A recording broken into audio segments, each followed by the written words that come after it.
ਔਰ ਜਗ ਮਹਿ ਪਰਵਰਿਓ ਨਿਰੰਕਾਰ ਆਕਾਰ ਜੋਤ ਜਗ ਮੰਡਲ ਕਰਿਓ ਜਹ ਕਹਿ ਤਹ ਭਰਪੂਰ ਸ਼ਬਦ ਦੀਪਕ ਦੀਪਾਇਓ ਜਹ ਸਿੱਖਹਿ ਸੰਗ ਰਹਿਓ ਤਤ ਹਰ ਚਰਨ ਮਿਲਾਇਓ ਨਾਨਕ ਕੁਲ ਨਿਮਲ ਅਵਤਰਿਓ ਅੰਗਦ ਲਹਿਣੇ ਸੰਗ ਹੋ ਗੁਰ ਅਮਰਦਾਸ ਤਾਰਨ ਤਰਣ ਜਨਮ ਜਨਮ ਪਾ ਸਰਣ ਤੋ।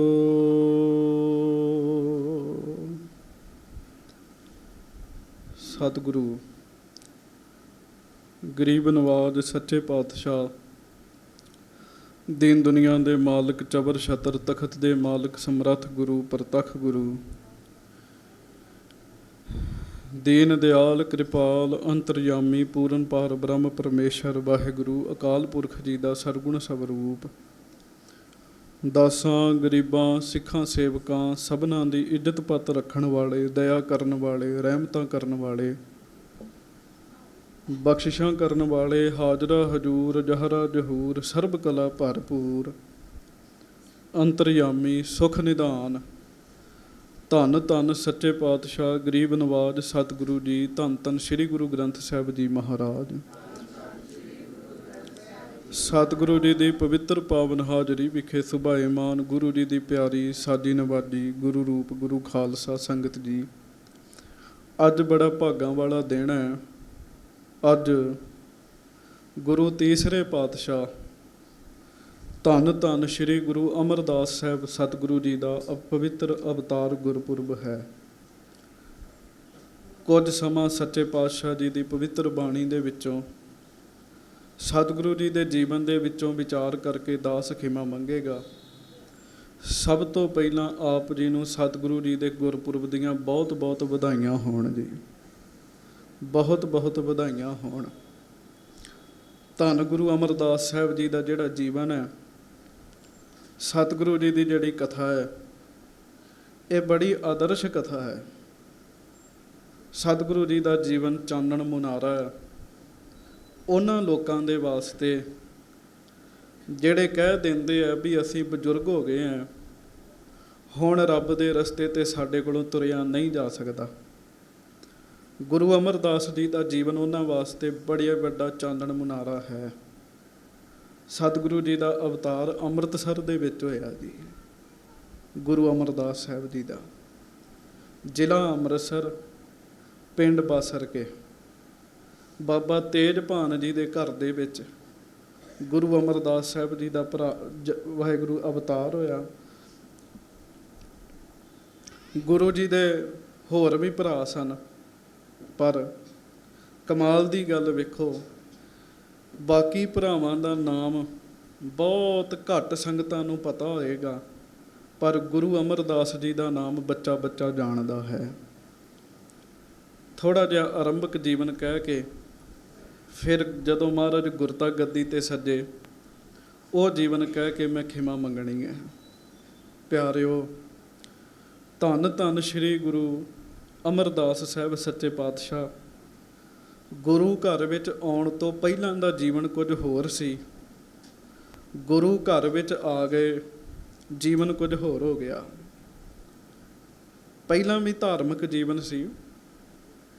ਪਹਿਲੀਆਂ ਵਿੱਚ ਗੁਰੂ ਅਮਰਦਾਸ ਸਾਹਿਬ ਸੱਚੇ ਪਾਤਸ਼ਾਹ ਪਿੰਡਾਂ ਦੇ ਵਿੱਚ ਫੇਰੀ ਲਾਉਣ ਦਾ ਵੀ ਕੰਮ ਕਰਦੇ ਰਹੇ ਹੈ ਜੀ। ਪਹਿਲੀ ਉਮਰ ਵਿੱਚ ਜੀ, ਜਦੋਂ ਜਵਾਨੀ ਦੀ ਉਮਰ ਕਹਿ ਲਈਏ, ਉਦੋਂ ਪਿੰਡਾਂ ਦੇ ਵਿੱਚ ਫੇਰੀ ਲਾਉਣ ਦਾ ਵੀ ਕੰਮ ਕਰਦੇ ਰਹੇ ਹੈ ਜੀ। ਫੇਰੀ ਲਾਉਣੀ ਪਿੰਡਾਂ ਦੇ ਵਿੱਚ। ਕਿਸੇ ਦੇ ਕੋਲੋਂ ਸੁਣਿਆ ਕਿ ਤੀਰਥਾਂ 'ਤੇ ਜਾਣਾ ਚਾਹੀਦਾ। ਚੇਤਾ ਰੱਖਿਓ, ਜਿਨ੍ਹਾਂ ਦੀ ਪੂਰਬਲੀ ਕਮਾਈ ਬਹੁਤ ਹੁੰਦੀ ਹੈ, ਜਿਨ੍ਹਾਂ ਦੇ ਪਿਛਲੇ ਜਨਮਾਂ ਦੇ ਕਮਾਈ ਦੇ ਖਜ਼ਾਨੇ ਭਰੇ ਹੁੰਦੇ ਆ ਨਾ ਪਿਆਰਿਓ, ਉਹਨਾਂ ਦਾ ਕੀ ਹਿਸਾਬ ਹੈ। ਜਦੋਂ ਉਹ ਕੋਈ ਗੱਲ ਸੁਣ ਲੈਣ ਨਾ, ਆਮ ਬੰਦਿਆਂ ਨਾਲੋਂ ਉਹਨਾਂ ਉੱਤੇ ਛੇਤੀ ਅਸਰ ਹੁੰਦਾ ਹੈ। ਫਿਰ ਗੱਲ ਧਿਆਨ ਨਾਲ ਸੁਣਿਓ। ਜਿਨ੍ਹਾਂ ਦੀ ਪੂਰਬਲੀ ਕਮਾਈ ਹੈ, ਕੋਈ ਪੁੰਨ ਹੈ, ਉਹ ਜਦੋਂ ਕੋਈ ਗੱਲ ਸੁਣਦੇ ਆ, ਆਮ ਬੰਦਿਆਂ ਦੇ ਨਾਲੋਂ ਉਹਨਾਂ ਉੱਤੇ ਜ਼ਿਆਦਾ ਅਸਰ ਹੋਏਗਾ ਜੀ। ਕਿਉਂ? ਭਾਂਡਾ ਸਾਫ਼ ਹੈਗਾ ਜੀ ਅੰਦਰ ਦਾ ਜੀ। ਬੜੀ ਬਾਣੀ ਸੁਣਦੇ ਆ, ਮੇਰੇ ਵਰਗੇ ਕਥਾ ਵੀ ਕਰੀ ਜਾਂਦੇ ਆ, ਪਰ ਚੇਤਾ ਰੱਖਿਓ, ਅੰਦਰ ਵਾਲਾ ਭਾਂਡਾ ਸਾਫ਼ ਨਹੀਂ ਨਾ ਹੈਗਾ ਤੇ ਆਪਣੇ ਬੋਲਾਂ ਉੱਤੇ ਹੀ ਨਹੀਂ ਚੱਲਿਆ ਜਾਂਦਾ ਜੀ। ਅੰਦਰ ਕੂੜ ਕਬਾੜ ਭਰਿਆ ਹੋਵੇ, ਆਪਣੀਆਂ ਗੱਲਾਂ ਹੀ ਕਹੀਆਂ ਹੋਈਆਂ ਬੰਦਾ ਮੰਨ ਨਹੀਂ ਸਕਦਾ ਜੀ। ਕਮਾਈ ਜ਼ਿਆਦਾ ਹੋਵੇ, ਅੰਦਰਲਾ ਭਾਂਡਾ ਸਾਫ਼ ਹੋ ਜਾਂਦਾ ਜੀ। ਕਮਾਈ ਜ਼ਿਆਦਾ ਹੋਵੇ ਤੇ ਤੁਸੀਂ ਸੇਵਾ ਕਰੋ, ਭਾਂਡੇ ਮਾਂਜੋ ਤੇ ਨਾਲ ਨਾਲ ਅਰਦਾਸ ਕਰੋ, ਸੱਚੇ ਪਾਤਸ਼ਾਹ ਜਿਵੇਂ ਮੈਂ ਆਹ ਭਾਂਡੇ ਮੰਜਵਾਉਣ ਦੀ ਸੇਵਾ ਤੁਸੀਂ ਲੈ ਰਹੇ ਹੋ ਨਾ, ਉਵੇਂ ਕਿਰਪਾ ਕਰੋ ਤੇ ਮੇਰੇ ਅੰਦਰ ਦਾ ਭਾਂਡਾ ਵੀ ਸਾਫ਼ ਕਰ ਦਿਓ। ਪ੍ਰੈਕਟੀਕਲ ਕਰਕੇ ਵੇਖਿਓ, 10 ਮਿੰਟ ਇਹ ਸੇਵਾ ਕਰਕੇ ਵੇਖਿਓ, 10 ਮਿੰਟਾਂ ਬਾਅਦ ਤੁਹਾਡਾ ਅੰਦਰ ਪਹਿਲਾਂ ਨਾਲੋਂ ਕੁਝ ਬਦਲਾਓ ਵਿੱਚ ਹੋਏਗਾ ਜੀ। ਗੁਰੂ ਦੀ ਕਲਾ ਵਰਤਦੀ ਹੈ, ਗੁਰੂ ਜੀ ਦੀ ਸ਼ਕਤੀ ਵਰਤਦੀ ਹੈ। ਕਥਾ, ਵਾਹਿਗੁਰੂ ਕਥਾ ਵਿੱਚ ਜ਼ਿਕਰ ਆਉਂਦਾ ਹੈ, ਗੁਰੂ ਅਮਰਦਾਸ ਸਾਹਿਬ ਜੀ ਜਦੋਂ ਅਜੇ ਗੁਰੂ ਘਰ ਨਹੀਂ ਆਏ, ਉਦੋਂ ਬਾਬਾ ਅਮਰਦਾਸ ਜੀ ਕਹਿੰਦੇ ਸੀਗੇ ਸਾਰੇ, ਨਾਮ ਅਮਰਦਾਸ। ਅਮਰਦਾਸ ਦਾ ਮਤਲਬ ਅਮਰ ਕੌਣ ਹੈ? ਪਰਮੇਸ਼ਰ ਹੈ। ਜਿਹੜਾ ਪਰਮੇਸ਼ਰ ਹੈ ਉਹ ਨਹੀਂ ਮਰਦਾ, ਬਾਕੀ ਸਭ ਮਰਦੇ ਹੈ। ਉਹਦਾ ਜਿਹੜਾ ਦਾਸ ਹੋਵੇ ਉਹਨੂੰ ਅਮਰਦਾਸ ਕਿਹਾ ਜਾਂਦਾ ਹੈ। 19 ਸਾਲ ਲਗਾਤਾਰ ਗੰਗਾ ਜੀ ਦੀ ਯਾਤਰਾ ਕੀਤੀ ਦੀ, 19 ਸਾਲ ਲਗਾਤਾਰ ਧਰਮ ਦੇ ਕੰਮ ਕਰਦੇ ਸੀਗੇ। ਸੰਗ ਦੇ ਨਾਲ ਜਾਣਾ ਤੇ ਹਰਿਦੁਆਰ ਜਾ ਕੇ ਇਸ਼ਨਾਨ ਕਰਨਾ, ਪਰ ਲਗਾਤਾਰ ਯਾਤਰਾ ਕਰਨ ਦੇ ਦੌਰਾਨ 19ਵੀਂ ਵਾਰੀ ਜਦੋਂ ਯਾਤਰਾ ਕਰਨ ਦੇ ਸੀ ਨਾ ਜੀ, ਤੇ ਪਿਆਰਿਓ ਮਹਾਰਾਜ ਦਾ ਉੱਠਣ ਦਾ, ਬੈਠਣ ਦਾ, ਬੋਲਣ ਦਾ ਤਰੀਕਾ ਬੜਾ ਭਲਾ ਸੀ। ਚੇਤਾ ਰੱਖਿਓ, ਉੱਠਣ ਬੈਠਣ ਦਾ ਜਿਹੜਾ ਤਰੀਕਾ ਹੈ ਨਾ ਜੀ, ਇਹ ਵੀ ਜਨਮਾਂ ਜਨਮਾਂ ਦੀ ਕਮਾਈ ਨਾਲ ਹੀ ਠੀਕ ਹੁੰਦਾ ਬੰਦੇ ਦਾ ਜੀ। ਜਿਸ ਪੰਡਿਤ ਦੁਰਗੋ ਦੇ ਘਰ ਰਹਿੰਦੇ ਸਨ, ਹਰ ਵਾਰ ਉਹਨੇ ਪੁੱਛਿਆ ਜੀ ਤੁਹਾਡਾ ਉੱਠਣ ਬੈਠਣ ਦਾ ਤਰੀਕਾ ਬਹੁਤ ਵਧੀਆ ਹੈ। ਨਾਲ ਉਹ ਵੀ ਯਾਤਰਾ ਕਰਦਾ ਸੀ। ਤੁਸੀਂ ਗੁਰੂ ਕਿਹਨੂੰ ਧਾਰਨ ਕੀਤਾ? ਤੁਹਾਡਾ ਗੁਰੂ ਕੌਣ ਹੈ? ਤੇ ਲਗਭਗ 62 ਸਾਲ ਦੀ ਉਮਰ ਸੀ ਉਦੋਂ। ਤੇ ਆਖਿਆ ਵੀ ਗੁਰੂ ਤੇਰੇ ਧਾਰਨ ਹੀ ਨਹੀਂ ਕੀਤਾ। ਗੱਜ ਕੇ ਆਖੋ, ਮੈਂ ਅਜੇ ਗੁਰੂ ਨਹੀਂ ਧਾਰਨ ਕੀਤਾ। ਉਹ ਕਹਿੰਦੇ ਅੱਛਾ, ਅਜੇ ਤੂੰ ਗੁਰੂ ਹੀ ਨਹੀਂ ਧਾਰਨ ਕੀਤਾ? ਉਹ ਕਹਿੰਦੇ ਹਾਂ। ਉਹਨੇ ਬਹੁਤ ਬੁਰਾ ਮਨਾਇਆ ਵੀ ਮੈਂ ਉਸ ਵਿਅਕਤੀ ਨਾਲ ਰਾਤ ਕੱਟੀ ਜਿਹਨੇ ਗੁਰੂ ਹੀ ਨਹੀਂ ਧਾਰਨ ਕੀਤਾ। ਲਓ ਜੀ, ਆਹ ਗੱਲ ਮਨ 'ਤੇ ਅਸਰ ਕਰ ਗਈ। ਮੈਂ ਪਹਿਲਾਂ ਬੇਨਤੀ ਕੀਤੀ ਹੈ, ਹੁਣ ਕਹੀ ਜਾਓ ਹਾਂ ਗੁਰੂ ਧਾਰਨ ਕਰੋ, ਗੁਰੂ ਧਾਰਨ ਕਰੋ, ਗੁਰੂ ਧਾਰਨ ਕਰੋ, ਕਮਾਈ ਨਹੀਂ ਹੈਗੀ, ਅਸਰ ਹੀ ਨਹੀਂ ਹੁੰਦਾ ਜੀ, ਅਸਰ ਹੀ ਨਹੀਂ ਹੁੰਦਾ। ਇਸ ਗੱਲ ਦਾ ਅਸਰ ਹੋ ਗਿਆ ਮਨ 'ਤੇ। ਮਨਾ ਮੈਂ ਤਾਂ ਜੇ ਗੁਰੂ ਹੀ ਨਹੀਂ ਧਾਰਨ ਕੀਤਾ। ਘਰ ਵਿੱਚ ਪਹੁੰਚੇ ਤੇ ਰਾਤ ਆਰਾਮ ਕਰਨ ਦੇ ਹੈ। ਆਰਾਮ ਕੀ ਕਰਨਾ? ਮੰਜੇ 'ਤੇ ਲੰਮੇ ਪਏ ਤੇ ਇੱਕੋ ਹੀ ਗੱਲ ਵੀ ਗੁਰੂ ਨਹੀਂ ਧਾਰਨ ਕੀਤਾ, ਤੇ ਕਰਦਿਆਂ ਕਰਦਿਆਂ ਅੰਮ੍ਰਿਤ ਵੇਲਾ ਹੋ ਗਿਆ ਜੀ। ਤੇ ਪਿਆਰਿਓ, ਅੰਮ੍ਰਿਤ ਵੇਲਾ ਹੋ ਗਿਆ ਤੇ ਅੰਮ੍ਰਿਤ ਵੇਲੇ ਘਰ ਵਿੱਚ ਭਰਾ ਦੀ ਨੂੰਹ ਬਾਣੀ ਪੜ੍ਹਨ ਦਈ ਹੈ। ਗੱਜ ਕੇ ਆਖੋ, ਕਾਇਆ ਅਹਰਣ ਮਨ ਵਿੱਚ ਲੋਹਾ, ਬੁਰਾ ਭਲਾ ਦੋਏ ਲੇਖ ਭਏ। ਇਹਦੀ ਸੰਪੂਰਨਤਾ ਹੁੰਦੀ ਸੀ, ਭਇਆ ਮਨੂਰ ਕੰਚਨ ਫਿਰ ਹੋਵੈ, ਜੇ ਗੁਰ ਮਿਲੈ ਤਨੇਹਾ, ਏਕ ਨਾਮ ਅੰਮ੍ਰਿਤ ਉਹ ਦੇਵੈ, ਤੋ ਨਾਨਕ ਤ੍ਰਿਸ਼ਟਸ ਦੇਹਾ। ਅੰਮ੍ਰਿਤ ਬਾਣੀ ਸੁਣੀ, ਕਮਾਈ ਸੀ, ਅਸਰ ਹੋ ਗਿਆ ਜੀ। ਇੱਕ ਬੰਨੇ ਲੁਕ ਕੇ ਬਾਣੀ ਸੁਣਦੇ ਰਹੇ ਵੀ ਉਹ ਸਮਾਂ ਇਹੋ ਜਿਹਾ ਨਹੀਂ ਸੀ ਵੀ ਨੌਵਾਂ ਸਿੱਧਾ ਹੀ ਸਾਹਮਣੇ ਆਪਣੇ ਸਹੁਰੇ ਦੇ ਇੰਜ ਬੋਲਣ, ਐਸਾ ਸਮਾਂ ਨਹੀਂ ਸੀਗਾ ਜੀ। ਲੁਕ ਕੇ ਬਾਣੀ ਸੁਣਦੇ ਰਹੇ। ਤੇ ਬਾਣੀ ਪੜ੍ਹ ਕਿਵੇਂ ਰਹੇ ਸੀ ਬੀਬੀ ਅਮਰੋ ਜੀ? ਮਧਾਣੀ ਦੇ ਨਾਲ ਬਾਣੀ ਪੜ੍ਹਨ ਦੇ ਹੈਗੇ ਜੀ। ਜਿਸ ਘਰ ਦੇ ਵਿੱਚ ਮਧਾਣੀ ਦੇ ਨਾਲ ਚੱਲਦੀ ਨਾ ਬਾਣੀ, ਉੱਥੇ ਭਲਾ ਜ਼ਰੂਰ ਹੁੰਦਾ ਜੀ। ਗੱਜ ਕੇ ਆਖੋ, ਭਲਾ ਜ਼ਰੂਰ ਹੁੰਦਾ ਜੀ। ਮਧਾਣੀ ਦੇ ਨਾਲ ਬਾਣੀ ਚੱਲਣ ਦੀ ਹੈ। ਇੱਕ ਪਾਸੇ ਹੋ ਕੇ ਸੁਣਦੇ ਰਹੇ। ਤੇ ਫਿਰ ਦਿਨ ਚੜ੍ਹਿਆ ਤੇ ਆਪਣੀ ਨੂੰਹ ਨੂੰ ਆਖਿਆ, ਧੀਏ ਅੱਜ ਤੂੰ ਅੰਮ੍ਰਿਤ ਵੇਲੇ ਕੀ ਪੜ੍ਹ ਰਹੀ ਸੈਂ? ਨੂੰਹ ਨੇ ਆਖਿਆ, ਪਿਤਾ ਜੀ ਮੈਂ ਬਾਣੀ ਪੜ੍ਹ ਰਹੀ ਸਾਂ। ਨੂੰਹ ਕੋਈ ਹੋਰ ਨਹੀਂ, ਗੁਰੂ ਅੰਗਦ ਦੇਵ ਜੀ ਦੀ ਸਕੀ ਧੀ ਹੈ ਜੀ। ਨੂੰਹ ਕੋਈ ਹੋਰ ਨਹੀਂ ਸੀ, ਬੀਬੀ ਅਮਰੋ ਜੀ। ਮੈਂ ਪਿਤਾ ਜੀ ਬਾਣੀ ਪੜ੍ਹ ਰਹੀ ਸਾਂ। ਕਿਹਦੀ ਬਾਣੀ ਪੜ੍ਹ ਰਹੀ? ਮੈਂ ਕਹਿਣ ਲੱਗੀ, ਗੁਰੂ ਨਾਨਕ ਸਾਹਿਬ ਜੀ ਦੀ ਬਾਣੀ ਪੜ੍ਹ ਰਹੀ ਹਾਂ। ਧੀਏ ਫਿਰ ਮੇਰੇ ਤੇ ਉਪਕਾਰ ਕਰ ਤੇ ਮੈਨੂੰ ਗੁਰੂ ਨਾਨਕ ਦੇਵ ਜੀ ਦੇ ਦਰਸ਼ਨ ਕਰਾ ਦੇ। ਆਖਿਆ ਉਹ ਤੇ ਸੱਚਖੰਡ ਚਲੇ ਗਏ। ਇਹ ਵੀ ਵੇਖੋ, ਗੁਰੂ ਨਾਨਕ ਸਾਹਿਬ ਜੀ ਦੇ ਆਗਮਨ ਦਾ ਤੇ ਗੁਰੂ ਅਮਰਦਾਸ ਸਾਹਿਬ ਜੀ ਦੇ ਆਗਮਨ ਦਾ 10 ਸਾਲਾਂ ਦਾ ਫਰਕ ਹੈ। ਜਦੋਂ ਗੁਰੂ ਨਾਨਕ ਸਾਹਿਬ ਜੀ ਦਾ ਆਗਮਨ ਹੋਇਆ ਨਾ ਜੀ, ਗੁਰੂ ਅਮਰਦਾਸ ਜੀ 10 ਸਾਲਾਂ ਬਾਅਦ ਉਹਨਾਂ ਦਾ ਜਨਮ ਹੋ ਗਿਆ ਜੀ, ਆਗਮਨ ਹੋ ਗਿਆ। ਪਰ ਕਿਹਨੂੰ ਮਿਲਣਾ, ਇਹ ਵਿਧਾਤੇ ਵੱਲੋਂ ਪਹਿਲਾਂ ਹੀ ਲਿਖਿਆ ਹੋਇਆ ਜੀ, ਮੇਲਾ ਨਹੀਂ ਹੋਇਆ ਜੀ ਕੋਈ। ਬੀਬੀ ਅਮਰੋ ਜੀ ਕਹਿਣ ਲੱਗੇ, ਪਿਤਾ ਜੀ ਉਹ ਤੇ ਸਰੀਰ ਛੱਡ ਗਏ ਆ, ਜੋਤੀ ਜੋਤ ਸਮਾ ਗਏ। ਹੈਂ ਧੀਏ ਕੀ ਆਖਿਆ? ਜੋਤੀ ਜੋਤ ਸਮਾ ਗਏ? ਹਾਂਜੀ। ਪੁੱਛਿਆ ਹੁਣ ਉਹਨਾਂ ਦੀ ਥਾਂ ਤੇ ਕੋਈ ਪੂਰਨ ਪੁਰਸ਼ ਹੋਏਗਾ? ਤੂੰ ਉਹਨਾਂ ਨਾਲ ਹੀ ਮਨਾ ਦੇ।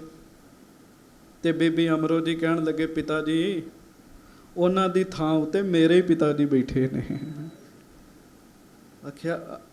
ਆਖਿਆ ਅੱਛਾ, ਮੈਂ ਤੇ ਤੁਹਾਡੇ ਵਿਆਹ ਵਿੱਚ ਵੀ ਮਿਲਿਆ ਉਹਨਾਂ ਨੂੰ, ਪਰ ਪਤਾ ਨਹੀਂ ਸੀ।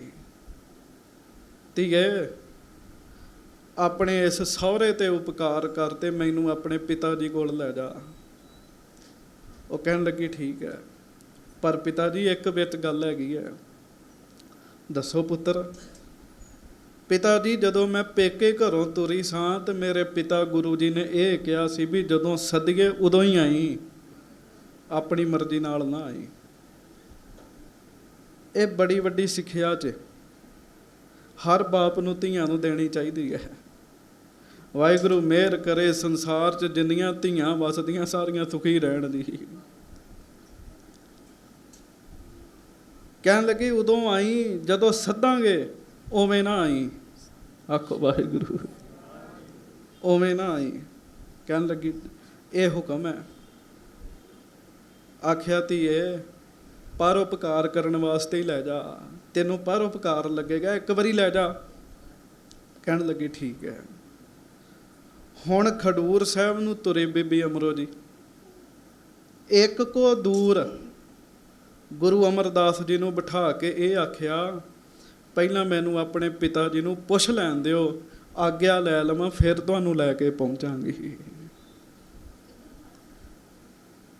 ਨਿੱਕੀ ਨਿੱਕੀ ਗੱਲ ਹੈ, ਪਰ ਇਹਨਾਂ 'ਚ ਵਜਨ ਬੜਾ ਜੇ। ਇਹ ਗੱਲਾਂ ਸਿਆਣੀਆਂ ਬਹੁਤ ਜੇ। ਜਦੋਂ ਕਿਸੇ ਨੂੰ ਮਿਲਣ ਜਾਣਾ ਹੈ, ਪਹਿਲਾਂ ਉਹਦੇ ਕੋਲ ਸਮਾਂ ਪੁੱਛੋ ਵੀ ਸਮਾਂ ਹੈਗਾ, ਤੇ ਜਿਹਨੂੰ ਨਾਲ ਲੈ ਕੇ ਜਾਣਾ ਉਹਦੇ ਬਾਰੇ ਵੀ ਦੱਸਿਆ ਕਰੋ ਵੀ ਫਲਾਣਾ ਆ ਰਿਹਾ ਹੈ। ਕਹਿਣ ਲੱਗੇ ਪਹਿਲਾਂ ਮੈਂ ਪਿਤਾ ਜੀ ਨੂੰ ਪੁੱਛ ਲਵਾਂ। ਬੀਬੀ ਅਮਰੋ ਜੀ ਪਹੁੰਚੇ ਗੁਰੂ ਅੰਗਦ ਦੇਵ ਜੀ ਦੇ ਚਰਨਾਂ 'ਚ, ਨਮਸਕਾਰ ਕੀਤੀ। ਮਹਾਰਾਜ ਤਖਤ 'ਤੇ ਬੈਠੇ ਸੀਗੇ। ਸਤਿਗੁਰੂ ਪੁੱਛਦੇ ਆ, ਧੀਏ ਜਿਹਦੇ ਕਰਕੇ ਆਈ, ਜਿਹਨੂੰ ਨਾਲ ਲੈ ਕੇ ਆਈ, ਉਹਨੂੰ ਰਾਹ 'ਚ ਹੀ ਛੱਡ ਆਈ ਹੈ। ਚੇਤਾ ਰੱਖਿਓ, ਗੁਰੂ ਜੀ ਨੂੰ ਕੁਝ ਬੋਲ ਕੇ ਦੱਸਣ ਦੀ ਲੋੜ ਨਹੀਂ ਹੈਗੀ। ਵਿਣ ਬੋਲਿਆ ਸਭ ਕਿਛ ਜਾਣਦਾ, ਵਿਣ ਬੋਲਿਆ, ਵਿਣ ਬੋਲਿਆ ਸਭ ਕਿਛ ਜਾਣਦਾ, ਵਿਣ। ਗੁਰੂ ਜੀ ਤੇ ਬਿਨਾਂ ਬੋਲਣ ਤੋਂ ਵੀ ਸਭ ਕੁਝ ਜਾਣਦੇ ਆ। ਠੀਕ ਹੈ, ਜਿਹਨੂੰ ਨਾਲ ਲੈ ਕੇ ਆਈ ਉਹਨੂੰ ਉੱਥੇ ਹੀ ਛੱਡ ਆਈ ਹੈ। ਆਖਿਆ ਪਿਤਾ ਜੀ ਹੁਣੇ ਲੈ ਕੇ ਆਉਂਦੀ ਹਾਂ। ਹੁਣ ਕੁੜਮ ਲੱਗਦੇ, ਗੁਰੂ ਅੰਗਦ ਸਾਹਿਬ ਤੇ ਗੁਰੂ ਅਮਰਦਾਸ ਜੀ ਕੁੜਮ ਲੱਗਦੇ ਆ। ਠੰਡ ਦੇ ਦਿਨ ਸਨ। ਭਾਈ ਵੀਰ ਸਿੰਘ ਜੀ ਲਿਖਦੇ ਵੀ ਗੁਰੂ ਅੰਗਦ ਦੇਵ ਜੀ ਨੇ ਬੁੱਕਲ ਮਾਰੀ ਸੀ ਲੋਈ ਦੀ, ਤਖਤ ਤੇ ਬੈਠੇ ਸੀ, ਚੌਰ ਸਾਹਿਬ ਹੋ ਰਿਹਾ ਸੀ ਤੇ ਮਹਾਰਾਜ ਦਾ ਨਾ ਦਾੜਾ ਹਿੱਲ ਰਿਹਾ ਸੀ ਥੋੜਾ ਥੋੜਾ। ਠੰਡ ਦੇ ਦਿਨ ਸਨ, ਕਾਲੇ ਰੰਗ ਦਾ ਦਾੜਾ। ਉਮਰ ਵਿੱਚ ਲਗਭਗ 25 ਕੁ ਸਾਲਾਂ ਦਾ ਫਰਕ ਹੈ ਜੀ ਗੁਰੂ ਅੰਗਦ ਸਾਹਿਬ ਤੇ ਗੁਰੂ ਅਮਰਦਾਸ ਜੀ ਦੀ ਉਮਰ ਦਾ। ਇੰਨਾ ਫਰਕ ਹੈ, 25 ਸਾਲ ਉਮਰ ਦਾ ਫਰਕ ਹੈ। ਪਰ ਪਿਆਰਿਓ, ਗੁਰੂ ਅੰਗਦ ਸਾਹਿਬ ਉੱਠੇ ਵੀ ਕੁੜਮ ਜੀ ਆਏ ਆ ਤੇ ਮਹਾਰਾਜ ਨੇ ਇਸ ਤਰ੍ਹਾਂ ਨਾ ਲੋਈ ਚੋਂ ਹੱਥ ਕੱਢ ਕੇ ਇਸ ਤਰ੍ਹਾਂ ਹੱਥ ਕੀਤੇ ਗਲਵੱਕੜੀ ਪਾਉਣ ਵਾਸਤੇ, ਪਰ ਗੁਰੂ ਅਮਰਦਾਸ ਸਾਹਿਬ ਚਰਨਾਂ ਤੇ ਡਿੱਗ ਗਏ ਜੀ। ਹੁਣ ਚੇਤਾ ਰੱਖੋ, ਕੁੜਮ ਨੇ ਤੇ ਲੜਕਾ ਪਰਿਵਾਰ ਵਾਲੇ ਆ ਜੀ, ਆਕੜ ਹੀ ਨਹੀਂ ਮਾਣ ਹੁੰਦੀ ਜੀ। ਚਰਨਾਂ ਤੇ ਡਿੱਗ ਗਏ, ਕਹਿੰਦੇ ਮਹਾਰਾਜ ਮੈਂ ਕੁੜਮ ਬਣ ਕੇ ਨਹੀਂ ਚ ਆਇਆ, ਮੈਂ ਕੁੜਮ ਬਣ ਕੇ ਨਹੀਂ ਚ ਆਇਆ, ਸਿੱਖ ਬਣ ਕੇ ਆਇਆ, ਮੈਨੂੰ ਆਪਣਾ ਸਿੱਖ ਬਣਾ ਲਓ। ਮਹਾਰਾਜ ਨੇ ਪ੍ਰਵਾਨ ਕੀਤਾ ਜੀ। ਤੇ ਵਾਹਿਗੁਰੂ 12 ਸਾਲ ਗੁਰੂ ਅਮਰਦਾਸ ਸਾਹਿਬ ਜੀ ਨੇ ਸੇਵਾ ਕੀਤੀ। ਜਿਵੇਂ ਗੁਰੂ ਅਮਰਦਾਸ ਜੀ ਨੇ ਸੇਵਾ ਕੀਤੀ, ਰੱਬ ਹੀ ਕਰ ਸਕਦਾ, ਬੰਦਾ ਨਹੀਂ ਕਰ ਸਕਦਾ। ਉਮਰ 'ਚ ਵੀ ਵੱਡੇ ਹੋਣ, ਰਿਸ਼ਤੇਦਾਰੀ 'ਚ ਵੀ ਵੱਡੇ ਹੋਣ, ਤੇ ਲੋਕਾਂ ਨੇ ਬੜੀਆਂ ਬੜੀਆਂ ਗੱਲਾਂ ਵੀ ਕੀਤੀਆਂ। ਚੇਤਾ ਰੱਖਿਓ, ਜਦੋਂ ਬੰਦਾ ਸੇਵਾ ਸਿਮਰਨ ਕਰਦਾ, ਕਈ ਵਾਰੀ ਲੋਕੀ ਗੱਲਾਂ ਕਰਨ ਲੱਗ ਪੈਂਦੇ ਆ, ਪਰ ਬੰਦਾ ਪਰਵਾਹ ਨਾ ਕਰੇ, ਆਪਣਾ ਕੰਮ ਕਰੀ ਜਾਵੇ, ਸਫਲ ਜ਼ਰੂਰ ਹੋਏਗਾ। ਆਪਣਾ ਕੰਮ ਕਰੀ ਜਾਵੇ। ਸੇਵਾ ਕਾਹਦੀ ਲੱਗੀ? ਆਖਿਆ ਸੱਚੇ ਪਾਤਸ਼ਾਹ ਕੋਈ ਸੇਵਾ ਬਖਸ਼ੋ। ਮਹਾਰਾਜ ਕਹਿੰਦੇ ਫਿਰ ਅੰਮ੍ਰਿਤ ਵੇਲੇ ਬਿਆਸਾ ਦਰਿਆ ਤੋਂ ਜਲ ਲਿਆ ਕੇ ਸਾਨੂੰ ਇਸ਼ਨਾਨ ਕਰਾਉਣਾ। 6 ਕੁ ਕਿਲੋਮੀਟਰ ਲਗਭਗ ਮੈਂ ਕਹਿ ਸਕਦਾ ਉਸ ਸਮੇਂ ਦੀ ਗੋਇੰਦਵਾਲ ਸਾਹਿਬ ਤੋਂ ਬਿਆਸ ਦਰਿਆ ਦਾ ਤੱਕ ਦਾ ਜਿਹੜਾ ਸਫ਼ਰ ਸੀ ਨਾ ਜੀ, ਉਹ 6 ਕੁ ਕਿਲੋਮੀਟਰ ਦਾ ਸੀਗਾ ਜੀ। ਹਾਂਜੀ, ਵਾਹਿਗੁਰੂ ਖਡੂਰ ਸਾਹਿਬ ਤੋਂ ਬਿਆਸ ਦਰਿਆ ਦਾ ਜਿਹੜਾ ਸਫ਼ਰ ਸੀ ਉਹ 6 ਕੁ ਕਿਲੋਮੀਟਰ ਦਾ ਸੀਗਾ ਜੀ। ਅੰਮ੍ਰਿਤ ਵੇਲੇ ਸੂਰਜ ਚੜ੍ਹਨ ਤੋਂ ਪਹਿਲਾਂ ਜਾਣਾ, ਗਾਗਰ ਮੋਢੇ 'ਤੇ ਰੱਖੀ ਹੋਣੀ, ਕੋਈ ਉਦੋਂ ਰੌਸ਼ਨੀ ਦਾ ਪ੍ਰਬੰਧ ਨਹੀਂ, ਹਨੇਰੇ ਜਾਣਾ ਤੇ ਹਨੇਰੇ ਹੀ ਵਾਪਸ ਆਉਣਾ, ਗਾਗਰ ਮੋਢੇ 'ਤੇ ਰੱਖ ਕੇ ਪਾਣੀ ਦੀ ਭਰ ਕੇ ਲੈ ਕੇ ਆਉਣੀ। ਕਿਤੇ ਹਫ਼ਤਾਏ ਸੇਵਾ ਕਰਕੇ ਵੇਖ ਲਓ। ਚੇਤਾ ਰੱਖਿਓ, ਆਪਣੀ ਮੈਂ ਨੂੰ ਮੁਕਾਉਣਾ ਬੜਾ ਔਖਾ ਹੈਗਾ ਜੀ। ਗੁਰੂ ਅਮਰਦਾਸ ਜੀ ਨੇ ਮੁਕਾ ਕੇ ਦੱਸੀ, ਮੁਕਾ ਕੇ ਦੱਸੀ ਵੀ ਸਿੱਖਾ ਸੇਵਾ ਕਰੀ ਚੱਲ ਤਗੜਾ ਹੋ ਕੇ, ਆਸਾ ਪਾਸਾ ਨਾ ਵੇਖੀ, ਕੋਈ ਜੋ ਮਰਜ਼ੀ ਆਖੀ ਜਾਵੇ, ਤੇਰੇ ਅੰਦਰੋਂ ਮੈਂ ਮੁੱਕੇਗੀ, ਤੈਨੂੰ ਉੱਚ ਪਦਵੀ ਮਿਲੇਗੀ। ਨਿੱਕੀ ਜਿਹੀ ਇੱਕ ਟੋਟਕਾ ਆ ਗਿਆ ਵਿੱਚ, ਸਾਖੀ ਜੀ ਆ ਗਈ ਹੈ, ਇਹਨੂੰ ਧਿਆਨ ਨਾਲ ਸੁਣਿਓ।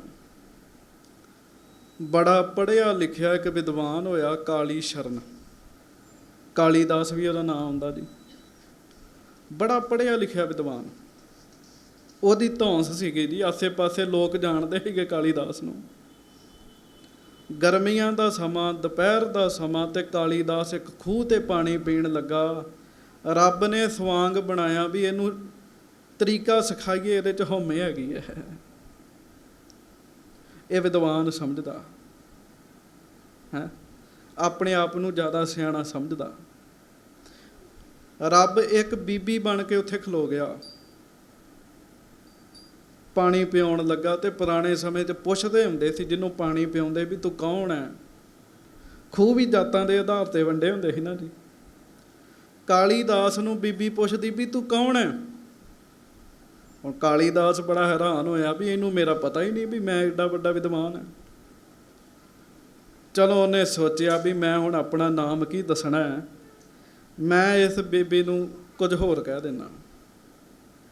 ਕਹਿੰਦਾ ਮੈਂ ਮੁਸਾਫਰ ਹੈਗਾ ਤੇ ਪਾਣੀ ਪਿਆ ਦੇ, ਪਿਆਸ ਬੜੀ ਲੱਗੀ ਹੈ। ਉਹ ਬੀਬੀ ਕਹਿੰਦੀ ਤੂੰ ਝੂਠ ਬੋਲਦਾ। ਉਹ ਕਹਿੰਦਾ ਕਿਉਂ, ਮੈਂ ਝੂਠ ਕਿਉਂ ਬੋਲਦਾ। ਇਹਨੂੰ ਧਿਆਨ ਨਾਲ ਸੁਣਿਓ। ਕਹਿੰਦਾ ਮੈਂ ਝੂਠ ਕਿਉਂ ਬੋਲਦਾ। ਉਹ ਕਹਿੰਦੀ ਮੁਸਾਫਰ ਦੋ ਹੀ ਨੇ ਧਰਤੀ ਤੇ, ਬਾਕੀ ਕੋਈ ਮੁਸਾਫਰ ਨਹੀਂ। ਕਹਿੰਦਾ ਕੌਣ। ਤੇ ਬੀਬੀ ਕਹਿੰਦੀ ਇੱਕ ਸੂਰਜ ਇੱਕ ਚੰਦ, ਤੇ ਨਾ ਤੂੰ ਮੈਨੂੰ ਸੂਰਜ ਲੱਗਦਾ ਨਾ ਤੂੰ ਮੈਨੂੰ ਚੰਦ ਲੱਗਦਾ, ਤੂੰ ਝੂਠ ਬੋਲਦਾ ਹੈ। ਉਹ ਕਹਿੰਦਾ ਵੀ ਇਹ ਕਿਹੜੀ ਬਲਾ ਹੈਗੀ ਹੈ, ਮੈਂ ਤੇ ਇਹ ਗੱਲ ਸੋਚੀ ਨਹੀਂ ਕਦੀ। ਮਹਾਰਾਜ ਬਾਣੀ 'ਚ ਕਹਿੰਦੇ ਦਿਨ ਰਵ ਚੱਲੈ ਨਿਸ ਸੱਸ ਚੱਲੈ, ਤਾਰਿਕਾ ਲੱਖ ਪਲੋਏ। ਦਿਨੇ ਸੂਰਜ ਚੱਲ ਰਿਹਾ ਹੁੰਦਾ, ਸ਼ਾਮੀ ਚੰਦਰਮਾ ਚੱਲ ਰਿਹਾ ਹੁੰਦਾ। ਮੁਸਾਫਰ ਤੇ ਦੋ ਹੀ ਨੇ। ਆਖੋ ਵਾਹਿਗੁਰੂ। ਉਹ ਬੜਾ ਹੈਰਾਨ ਹੋਇਆ ਵੀ ਗੱਲ ਤੇ ਇਹਦੀ ਸੱਚੀ ਹੈ। ਫਿਰ ਮੈਂ ਕੌਣ ਆ, ਮੈਂ ਕੌਣ ਆ। ਉਹ ਇਸ ਗੱਲ ਨੇ, ਬੀਬੀ ਦੀ ਇਸ ਗੱਲ ਨੇ ਉਹਨੂੰ ਪਰੇਸ਼ਾਨ ਕਰਤਾ ਜੀ। ਕਹਿੰਦਾ ਮੈਂ ਜਿੱਦੀ ਬੰਦਾ, ਮੈਨੂੰ ਪਾਣੀ ਪਿਆ ਦੇ। ਕਹਿੰਦੀ ਗੁੱਸਾ ਨਾ ਕਰੀ ਵੀਰਾ, ਆ ਬੀਬੀਆਂ ਵੀ ਕਿਤੇ ਗੁੱਸਾ ਨਾ ਕਰੋ। ਕਹਿੰਦੀਆਂ ਜਿੱਦੀ ਤਾਂ ਦੋ ਹੀ ਹੁੰਦੀਆਂ ਨੇ, ਇੱਕ ਨਹੁੰ ਦੂਜੀ ਸੱਸ।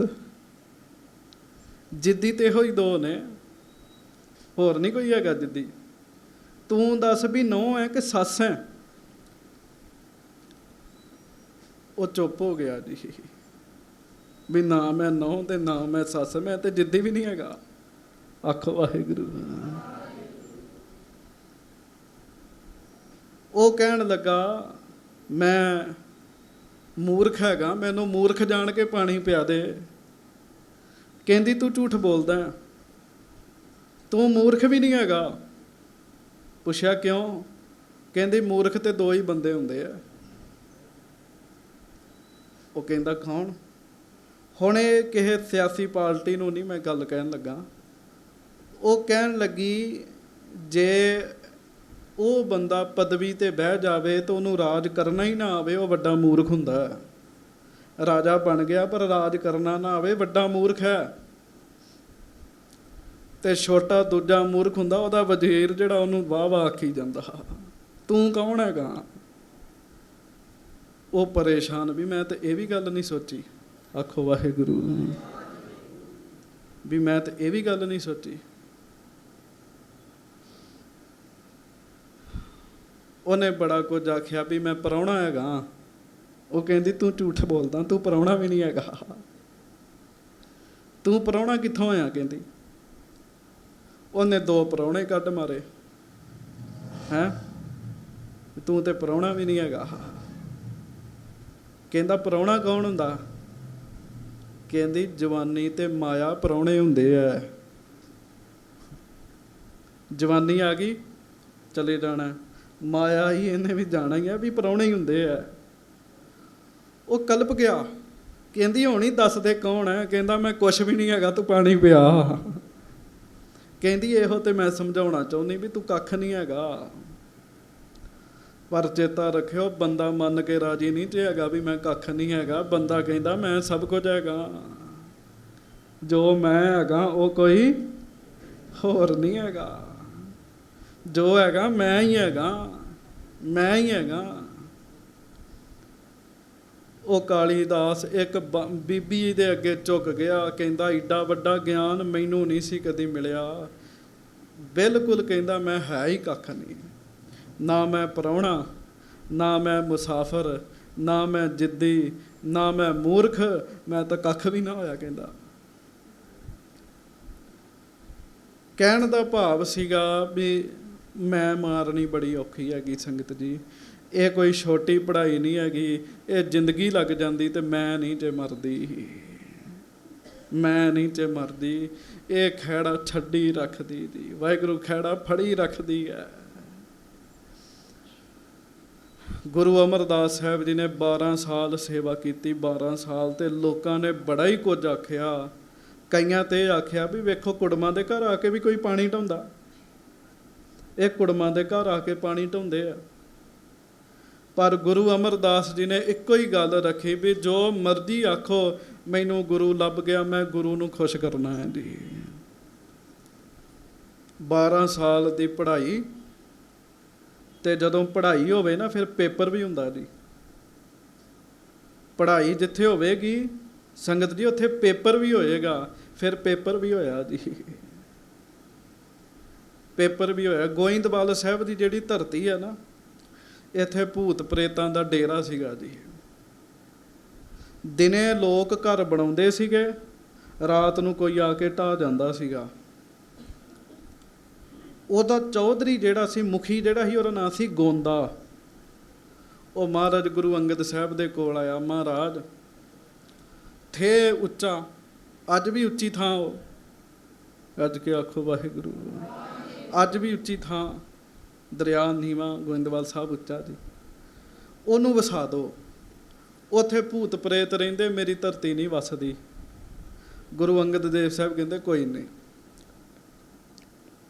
ਆਪਣੇ ਪੁੱਤਰ ਭਾਈ ਦਾਤੂ ਨੂੰ ਆਖਿਆ, ਉਹ ਕਹਿੰਦਾ ਮਹਾਰਾਜ ਕਿੱਥੇ ਭੂਤ ਪ੍ਰੇਤਾਂ ਨਾਲ ਅਸੀਂ ਕਿਉਂ ਪੰਗਾ ਲੈਣਾ। ਦਾਸੂ ਜੀ ਨੂੰ ਆਖਿਆ, ਉਹਨਾਂ ਵੀ ਬਚਨ ਨਹੀਂ ਮੰਨਿਆ। ਤੇ ਗੁਰੂ ਅਮਰਦਾਸ ਸਾਹਿਬ ਨੂੰ ਮਹਾਰਾਜ ਕਹਿੰਦੇ ਹੁੰਦੇ ਸੀ, ਪੁਰਖਾ ਕੁੜਮਾਂ ਵਾਲਾ ਸਤਿਕਾਰ ਨਹੀਂ, ਫਿਰ ਸਿੱਖ ਵਾਲਾ ਹੀ ਵਰਤਾਓ ਕੀਤਾ, ਪੁਰਖਾ। ਉਸੇ ਵੇਲੇ 7 ਬਚਨ ਮਹਾਰਾਜ। ਲੋਕ ਕਹਿਣ ਨਾ ਜਾਇਓ, ਭੂਤ ਪ੍ਰੇਤ ਹੈਗੇ, ਮਾਰ ਦਿੰਦੇ ਜੇ। ਗੁਰੂ ਅੰਗਦ ਦੇਵ ਮਹਾਰਾਜ ਨੇ ਜਲ ਦਿੱਤਾ, ਛੜੀ ਦਿੱਤੀ। ਮਹਾਰਾਜ ਕਹਿੰਦੇ ਸਤਨਾਮ ਕਹਿ ਕੇ ਜਿੱਥੇ ਜਿੱਥੇ ਜਲ ਪਾਓਗੇ ਸਭ ਥਾਂ ਪਵਿੱਤਰ ਹੋ ਜਾਏਗੀ। ਜਿੱਧਰ ਜਿੱਧਰ ਛੜੀ ਕਰੋਗੇ ਭੱਜ ਹੀ ਜਾਣਗੇ। 2-4 ਨੇ ਰੋਕਿਆ ਵੀ ਨਾ ਜਾਓ ਉਸ ਪਾਸੇ, ਭੂਤ ਪ੍ਰੇਤ ਹੈਗੇ ਜੇ। ਭੂਤ ਪ੍ਰੇਤ ਆਏ ਕਿਵੇਂ ਜੀ? ਗੁਪਤ ਆਏ ਕਿਵੇਂ ਜੀ? ਗੋਂਦਾ ਤੇ ਉਹਦਾ ਭਰਾ, ਦੋਵਾਂ ਦੀ ਜ਼ਮੀਨ ਸੀ, ਗੋਂਦੇ ਨੇ ਧੱਕੇ ਨਾਲ ਲਈ ਸੀਗੀ ਜੀ। ਤੇ ਜਿਹੜੀਆਂ ਧੱਕੇ ਨਾਲ ਜ਼ਮੀਨਾਂ ਲਈਆਂ ਜਾਂਦੀਆਂ ਨਾ, ਫਿਰ ਉਹ ਵਸਦੀਆਂ ਘੱਟ ਹੀ ਹੈ ਜੀ। ਇਹ ਤੇ ਗੁਰੂ ਅੰਗਦ ਸਾਹਿਬ, ਗੁਰੂ ਅਮਰਦਾਸ ਜੀ ਨੇ ਕਿਰਪਾ ਕੀਤੀ ਜੀ। ਗੁਰੂ ਅਮਰਦਾਸ ਸਾਹਿਬ ਗਏ, ਜਲ ਛਿੜਕਿਆ ਵਾਹਿਗੁਰੂ ਕਹਿ ਕੇ, ਜਿੱਥੇ ਜਿੱਥੇ ਜਲ ਛਿੜਕਿਆ ਸਾਰੀ ਥਾਂ ਪਵਿੱਤਰ ਹੋ ਗਈ ਜੀ। ਛੜੀ ਚਲਾਈ, ਸਭ ਪ੍ਰੇਤ ਭੱਜ ਗਏ ਜੀ, ਨਗਰ ਵਸਾਇਆ। ਇਹ ਇੱਕ ਟੈਸਟ ਸੀਗਾ ਜੀ। ਤੇ ਚੇਤਾ ਰੱਖਿਓ, ਟੈਸਟ ਉਸੇ ਦਾ ਹੋਏਗਾ ਜਿਹੜਾ ਪੜ੍ਹਾਈ ਕਰੇਗਾ। ਜਿਹੜਾ ਪੜ੍ਹਾਈ ਨਹੀਂ ਕਰਦਾ ਉਹਦਾ ਟੈਸਟ ਨਹੀਂ ਹੁੰਦਾ।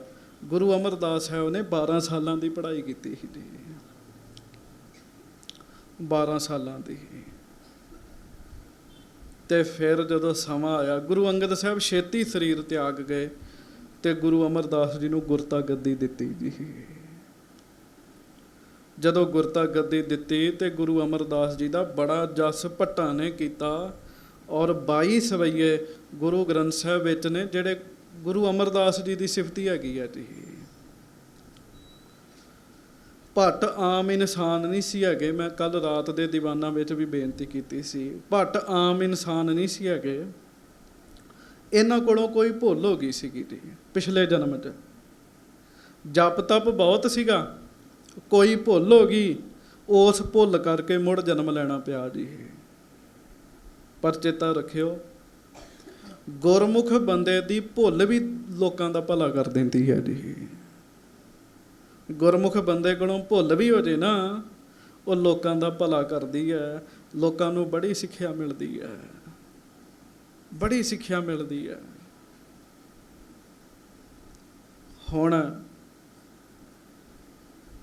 ਭੁੱਲ ਹੋਈ, ਜਨਮ ਮਿਲਿਆ, ਗੁਰੂ ਘਰ ਆਏ ਤੇ ਫਿਰ ਗੁਰੂ ਤੱਤ ਗੱਲਾਂ ਲਿਖੀਆਂ। ਵਿਦਵਾਨ ਸੀਗੇ, ਕਮਾਈ ਬਹੁਤ ਸੀਗੀ, ਉਹ ਕਹਿੰਦੇ ਜਿਹੜਾ ਗੁਰੂ ਅਮਰਦਾਸ ਜੀ ਵਾਲੇ ਪਾਸੇ ਤੁਰ ਕੇ ਜਾਏਗਾ ਉਹਦੇ ਚਰਨ ਸਫਲ ਹੋ ਜਾਣਗੇ। ਚਰਨ ਤਾਂ ਪਰ ਸਕਿਆਥ, ਚਰਨ ਗੁਰ ਅਮਰ ਪਵਲ ਰਹਿ। ਗੁਰੂ ਅਮਰਦਾਸ ਸਾਹਿਬ ਵਾਲੇ ਪਾਸੇ ਜਿਹੜੇ ਤੁਰ ਕੇ ਜਾਣਗੇ ਨਾ, ਉਹ ਚਰਨ ਸਫਲੇ ਹੋ ਜਾਣਗੇ।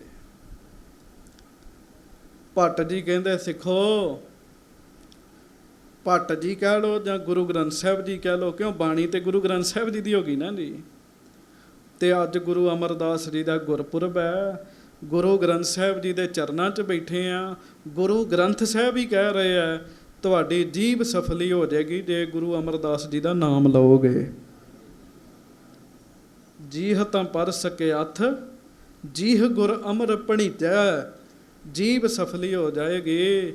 ਪਿਆਰ ਨਾਲ ਗੱਜ ਕੇ ਕਹਿ ਦਿਓ, ਧੰਨ ਧੰਨ ਸ੍ਰੀ ਗੁਰੂ ਅਮਰਦਾਸ ਸਾਹਿਬ ਜੀ, ਧੰਨ ਧੰਨ ਸ੍ਰੀ ਗੁਰੂ ਅਮਰਦਾਸ ਸਾਹਿਬ ਜੀ ਮਹਾਰਾਜ। ਜੀਭ ਸਫਲੀ ਹੋ ਜਾਏਗੀ ਜੀ। ਫਾਇਦਾ ਹੈਗਾ। ਆਪਾਂ ਕਹੀਏ ਨਹੀਂ, ਅਸਲ 'ਚ ਸ਼ਰਧਾ ਦੇ ਨਾਲ ਪਿਆਰ ਨਾਲ ਕਿਹਾ ਨਹੀਂ ਜਾਂਦਾ। ਸ਼ਰਧਾ ਤੇ ਪਿਆਰ ਐਵੇਂ ਨਹੀਂ ਬਣਦਾ ਜੀ। ਇੱਥੇ ਸੰਗਤ 'ਚ ਰੋਜ਼ ਕਥਾ ਸੁਣਨ ਵਾਲਾ ਇੱਕ ਸਰੀਰ ਹੈਗਾ ਜੀ। ਮੈਂ ਨਾਮ ਨਹੀਂ ਲਵਾਂਗਾ ਕਿਉਂ ਫਿਰ ਮਸ਼ਹੂਰੀ ਜ਼ਿਆਦਾ ਹੋ ਜਾਂਦੀ, ਅਤੇ ਜਦੋਂ ਮਸ਼ਹੂਰੀ ਜ਼ਿਆਦਾ ਹੋ ਜਾਏ ਫਿਰ ਬੰਦਾ ਤੰਗ ਪਰੇਸ਼ਾਨ ਹੁੰਦਾ ਜੀ। ਮੈਨੂੰ ਪੁੱਛ ਕੇ ਵੇਖੋ, ਜਦੋਂ ਮਸ਼ਹੂਰੀ ਜ਼ਿਆਦਾ ਹੋ ਜਾਏ ਫਿਰ ਬੰਦਾ ਪਰੇਸ਼ਾਨ ਹੀ ਹੁੰਦਾ ਜੀ, ਟਾਈਮ ਨਹੀਂ ਦਿੱਤਾ ਜਾਂਦਾ। ਉਸ ਬੀਬੀ ਜੀ ਨੂੰ 7 ਰਸੌਲੀਆਂ ਹੈਗੀਆਂ ਜੀ, 7 ਜੀ। ਤੇ ਤਈਏ ਤਾਪ ਦੀ ਕਥਾ ਚੱਲਣ ਦੀ ਸੀ, ਤਈਏ ਤਾਪ ਦੀ। ਜਿਵੇਂ ਕਰੋਨਾ ਆਇਆ ਸੀ ਨਾ ਜੀ, ਕਰੋਨਾ, ਉਸ ਸਮੇਂ ਤਈਆ ਤਾਪ ਆਇਆ। ਤਈਆ ਤਾਪ ਹੁੰਦਾ ਤੀਜੇ ਦਿਨ ਬੁਖਾਰ ਚੜ੍ਹ ਜਾਂਦਾ ਸੀ ਬੰਦੇ ਨੂੰ ਜੀ। ਤਈਏ ਤਾਪ ਨੇ ਬੜੇ ਲੋਕਾਂ ਨੂੰ ਤੰਗ ਕੀਤਾ ਹੈਗਾ ਜੀ। ਗੋਇੰਦਵਾਲ ਸਾਹਿਬ ਵੀ ਆ ਗਿਆ ਜੀ। ਤੇ ਗੁਰੂ ਅਮਰਦਾਸ ਸਾਹਿਬ ਜੀ ਕਹਿਣ ਲੱਗੇ, ਸਾਡੀ ਨਗਰੀ 'ਚ ਤਈਆ ਤਾਪ ਕਿਹਨੂੰ ਪੁੱਛ ਕੇ ਆਇਆ? ਤਈਏ ਤਾਪ ਨੂੰ ਸੱਦ ਕੇ ਬੱਚਾ ਬਣਾ ਕੇ ਜੰਗਲੇ 'ਚ ਪਾ ਕੇ ਮਹਾਰਾਜ ਨੇ ਰੱਖਤਾ ਜੀ ਤਈਏ ਤਾਪ ਨੂੰ। ਤਈਆ ਤਾਪ ਕਲਪੇ, ਮੈਨੂੰ ਛਡਾ ਦਿਓ, ਮੈਨੂੰ ਛਡਾ ਦਿਓ। ਕੋਈ ਸਿੱਖ ਧਿਆਨ ਨਾ ਦੇਵੇ, ਪਤਾ ਹੀ ਇਹ ਬਿਮਾਰੀ ਹੈਗੀ, ਇਹ ਰੋਗ ਹੈਗਾ। ਤੇ ਭਾਈ ਲਾਲੂ ਜੀ ਨੂੰ ਔਰ ਤੇ ਦਇਆ ਆ ਗਈ। ਭਾਈ ਲਾਲੂ ਕਹਿੰਦੇ ਛੱਡ ਦਿਓ। ਮਹਾਰਾਜ ਕਹਿੰਦੇ ਬੜਾ ਖਰਾਬ ਹੈਗਾ ਜੀ। ਕਹਿੰਦਾ ਨਹੀਂ ਮਹਾਰਾਜ ਛੱਡ ਦਿਓ। ਮਹਾਰਾਜ ਕਹਿੰਦੇ ਫਿਰ ਲੈ ਜਾ, ਨਾਲ ਹੀ ਲੈ ਜਾ। ਖੂਨ ਪੀਂਦਾ ਹੈਗਾ ਜੀ। ਕਈ ਬਿਮਾਰੀਆਂ ਖੂਨ ਚੂਸਦੀਆਂ ਬੰਦੇ ਦਾ, ਖੂਨ ਚੂਸਦੀਆਂ। ਉਹ ਭਾਈ ਲਾਲੂ ਜੀ ਲੈ ਗਏ ਤੋਂ ਅੱਧੇ ਰਸਤੇ 'ਚ ਡੱਲੇ ਜਾਣਾ ਸੀ, ਅੱਧੇ ਰਸਤੇ 'ਚ ਹੀ ਕਹਿੰਦਾ ਵੀ ਮੈਨੂੰ ਤੇ ਭੁੱਖ ਲੱਗੀ ਹੈ। ਉਹ ਕਹਿੰਦੇ ਅੱਗੇ ਜਾਣਾ, ਲੰਗਰ ਬਣਾਉਣਾ, ਛਕ ਲਈ। ਉਹ ਕਹਿੰਦਾ ਨਾ ਨਾ ਨਾ, ਮੇਰਾ ਭੋਜਨ ਇੱਥੇ ਹੈਗਾ। ਇੱਕ ਧੋਬੀ ਕੱਪੜੇ ਧੋਣ ਦਿਆ ਸੀ ਜੀ। ਭਾਈ ਲਾਲੂ ਜੀ ਨੇ ਛੱਡਿਆ, ਉਹ ਕੱਪੜੇ ਧੋ ਕੇ ਸੁੱਕਣੇ ਪਾਉਂਦੇ ਸੀ, ਉਹਨੂੰ ਚੰਬੜ ਗਿਆ, ਖੂਨ ਪੀ ਗਿਆ ਉਹਦਾ ਸਾਰਾ ਜੀ।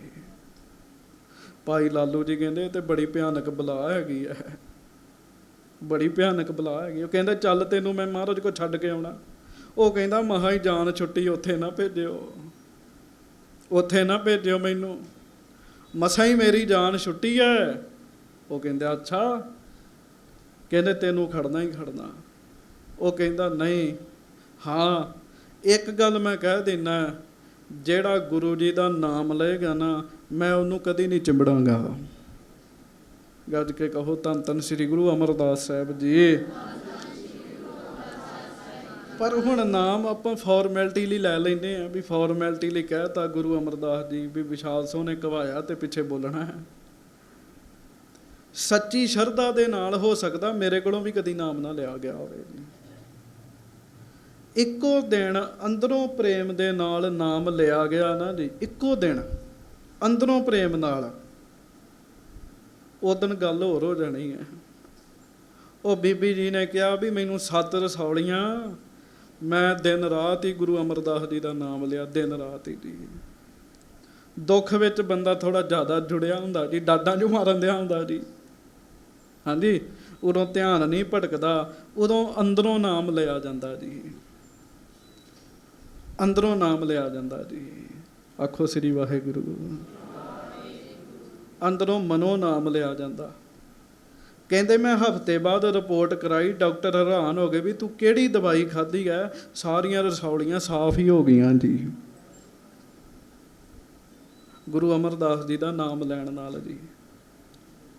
ਪਰ ਇਹ ਤਾਂ ਕਿਰਪਾ ਵਰਤੇਗੀ ਜਦੋਂ ਅੰਦਰੋਂ ਪ੍ਰੇਮ ਨਾਲ, ਸ਼ਰਧਾ ਨਾਲ ਲਿਆ ਜਾਂਦਾ। ਗੁਰੂ ਗ੍ਰੰਥ ਸਾਹਿਬ ਕਹਿ ਰਹੇ ਨੇ, ਆਪਾਂ ਮਹਾਰਾਜ ਦੇ ਚਰਨਾਂ 'ਚ ਬੈਠੇ ਹਾਂ, ਗੁਰੂ ਗ੍ਰੰਥ ਸਾਹਿਬ ਕਹਿ ਰਹੇ ਆ, ਸਿੱਖੋ ਤੁਹਾਡੀ ਜੀਭ ਸਫਲੀ ਹੋ ਜਾਏਗੀ, ਗੁਰੂ ਅਮਰਦਾਸ ਜੀ ਦਾ ਨਾਮ ਲਿਆ ਕਰੋ। ਜੀਹ ਤਾਂ ਪਰ ਸਕਿਆਥ, ਜੀਹ ਗੁਰ ਅਮਰ ਭਣੀਜੈ। ਕਹਿੰਦੇ ਹੱਥ ਸਫਲੇ ਹੋ ਜਾਣਗੇ। ਗੁਰੂ ਅਮਰਦਾਸ ਸਾਹਿਬ ਗੁਰੂ ਦੀਆਂ ਸੰਗਤਾਂ ਦੀ ਸੇਵਾ ਕਰਿਆ ਕਰੋ। ਕੇਵਲ ਇੱਕ ਸਿੱਖ ਦਾ ਜ਼ਿਕਰ ਕਰਕੇ ਤੇ ਮੈਂ ਖਿਮਾ ਮੰਗ ਲੈਣੀ। 22 ਸਾਲ ਗੁਰੂ ਅਮਰਦਾਸ ਜੀ ਗੁਰਤਾ ਗੱਦੀ ਤੇ ਰਹੇ ਤੇ ਸੰਗਤਾਂ ਦਾ ਭਲਾ ਕੀਤਾ ਜੀ। ਦੋਵਾਂ ਹੱਥਾਂ ਨਾਲ ਮਹਾਰਾਜ ਨੇ ਖਜ਼ਾਨੇ ਵੰਡੇ, ਦੋਵਾਂ ਹੱਥਾਂ ਨਾਲ। ਅਰਦਾਸ ਕਰੋ, ਅੰਤਮ ਸਵਾਸ ਤੱਕ ਨਹੀਂ ਪਤਾ ਕਿਹੜੇ ਵੇਲੇ ਬੰਦੇ ਨੂੰ ਮਾੜੀ ਸੰਗਤ ਹੋ ਜਾਣੀ ਹੈ ਜੀ। ਆਪਣੇ ਬੱਚਿਆਂ ਬਾਰੇ ਅਰਦਾਸ ਕਰਿਆ ਕਰੋ, ਮਹਾਰਾਜ ਸਾਡੇ ਬੱਚਿਆਂ ਨੂੰ ਮਾੜੀ ਸੰਗਤ ਨਾ ਹੋਵੇ। ਲਾਹੌਰ ਦੇ ਵਿੱਚ ਰਹਿਣ ਵਾਲਾ ਇੱਕ ਭਾਈ, ਪ੍ਰੇਮਾ ਉਹਦਾ ਨਾਮ ਸੀਗਾ, ਮਾਂ ਪਿਓ ਸਮੇਂ ਨਾਲ ਸਰੀਰ ਛੱਡ ਕੇ, ਜਾਇਦਾਦ ਖੁੱਲ੍ਹੀ ਸੀਗੀ, ਜੂਏ 'ਚ ਪੈ ਗਿਆ, ਵਕਾਰਾਂ 'ਚ ਪੈ ਗਿਆ, ਉਹਨੂੰ ਕੋੜ ਹੋ ਗਿਆ ਜੀ ਮਾੜੀ ਸੰਗਤ ਕਰਕੇ। ਉਹਦੇ ਗਲ 'ਚ ਨਾ ਭਾਂਡਾ ਬੰਨ੍ਹ ਦਿੱਤਾ ਸੀ, ਕਿਸੇ ਨੇ ਭਾਂਡਾ ਬੰਨ੍ਹਤਾ ਸੀਗਾ। ਜਿਹਨੂੰ ਦਇਆ ਆਉਂਦੀ ਸੀ ਉਹ ਰੋਟੀ ਅੱਧੀ ਪਾ ਦਿੰਦਾ ਸੀ ਉਹਨੂੰ, ਉਹਨੇ ਉਹ ਖਾ ਕੇ ਗੁਜ਼ਾਰਾ ਕਰਦੇ ਰਹਿਣਾ ਜੀ। ਕੋੜੀ ਦੇ ਕੋਈ ਲਾਗੇ ਨਹੀਂ ਜਾਂਦਾ ਵਾਹਿਗੁਰੂ। ਕੋੜ ਰੋਗ ਐਡਾ ਭਿਆਨਕ ਹੈਗਾ ਜੀ, ਕੋੜੀ ਦੇ ਲਾਗੇ ਨਹੀਂ ਕੋਈ ਜਾਂਦਾ। ਹੁਣ ਗੱਲ ਧਿਆਨ ਨਾਲ ਸੁਣਿਓ। ਉਸ ਪ੍ਰੇਮੇ ਕੋੜੀ ਨੂੰ ਕਿਸੇ ਨੇ ਕਹਿ ਦਿੱਤਾ ਤੂੰ ਠੀਕ ਹੋ ਸਕਦਾ ਹੈ। ਹੁਣ ਕੋਈ ਕੋੜੀ ਨੂੰ ਕਹਿ ਦੇ ਵੀ ਤੂੰ ਠੀਕ ਹੋ ਜਾਏਗਾ, ਅਸੀਂ ਪੁੱਛਦੇ ਕਿੱਥੇ? ਉਹ ਕਹਿੰਦੇ ਜੇ ਠੀਕ ਹੋਣਾ ਤੇ ਗੁਰੂ ਅਮਰਦਾਸ ਸਾਹਿਬ ਖੁਦ ਰੱਬ ਧਰਤੀ ਤੇ ਆਏ ਹੀ, ਉਹਨਾਂ ਦੇ ਚਰਨਾਂ 'ਚ ਚਲੇ ਜਾ। ਉਹ ਕਹਿੰਦਾ ਕਿੱਥੇ ਰਹਿੰਦੇ? ਕਹਿੰਦੇ ਗੋਇੰਦਵਾਲ ਸਾਹਿਬ ਰਹਿੰਦੇ। ਲਾਹੌਰ ਤੋਂ ਰਿੜਦਾ ਆਪਣੇ ਸਰੀਰ ਨੂੰ ਧੱਕਦਾ ਪਿਆਰਿਓ ਉਹ ਗੋਇੰਦਵਾਲ ਸਾਹਿਬ ਆਇਆ ਜੀ।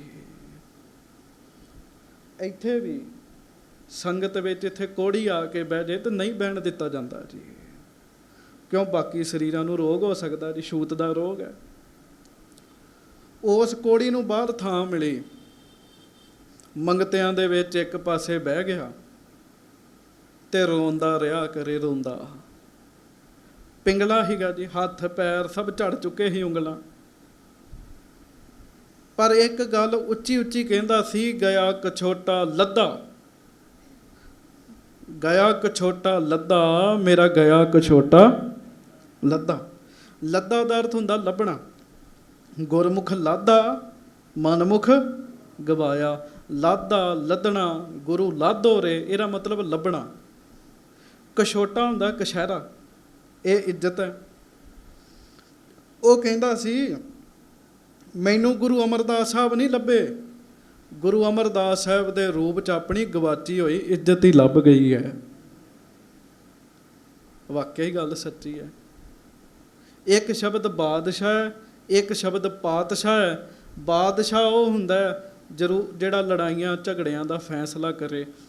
ਬਾਦਸ਼ਾਹ ਕੋਲ ਇੱਕ ਦੀ ਇੱਜ਼ਤ ਵਧੇਗੀ, ਦੂਜੇ ਦੀ ਬੇਇੱਜ਼ਤੀ ਹੋਏਗੀ।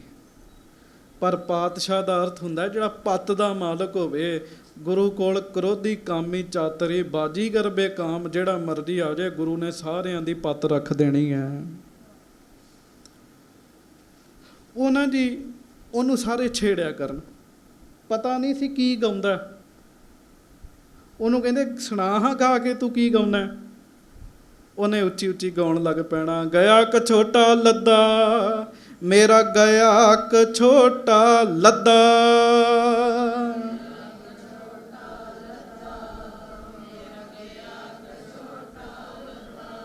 ਗਿਆ ਕਛੋਟਾ ਲੱਦਾ, ਮੇਰਾ ਗਿਆ ਕਛੋਟਾ ਲੱਦਾ।